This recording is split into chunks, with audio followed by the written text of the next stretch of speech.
Cantonment ഗേറ്റൊന്നും അടച്ചിട്ടില്ല. കണ്ടോൺമെൻറ്റിലെ ഗേറ്റൊന്നും അടച്ചിട്ടില്ല. ഇനി വേറെ തമാശയും കൂടി വന്നു. ഈ സംഭവം ഈ ED റെയ്ഡ് നടന്നതോടുകൂടി ഞാൻ എൻ്റെ സെക്യൂരിറ്റി കൂട്ടി, കമാൻഡോകൾ വന്നു എന്നൊക്കെ പറഞ്ഞിട്ട് വേറെ വാർത്തയും ഞാൻ കണ്ടു.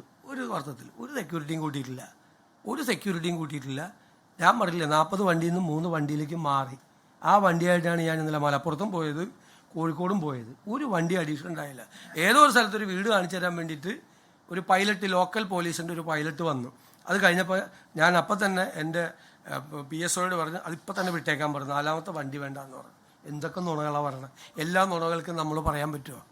എല്ലാ നുണകൾക്കും നമുക്ക് മറുപടി പറയാൻ പറ്റുമോ?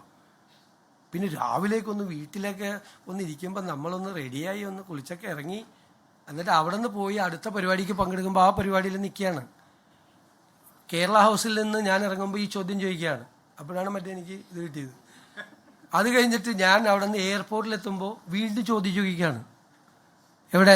ഡൽഹി എയർപോർട്ടിൽ നിന്ന് ഞാൻ രാത്രി കൊച്ചി എയർപോർട്ടിൽ ഇറങ്ങുമ്പോൾ അവിടെയും ചോദ്യം ചോദിക്കുകയാണ്.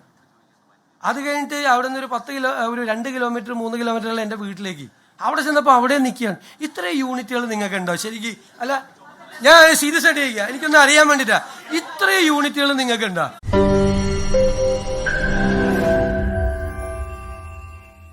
ലോകത്തെവിടെയായാലും ഏത് സമയത്തും 24 വാർത്തകളും ഓഗ്മെന്റഡ് റിയാലിറ്റി പാക്കേജുകളും എക്സ്പ്ലെയിനറുകളും വിശദമായി കാണാൻ ഞങ്ങളുടെ YouTube ചാനൽ നിങ്ങൾക്ക് സബ്സ്ക്രൈബ് ചെയ്യാം.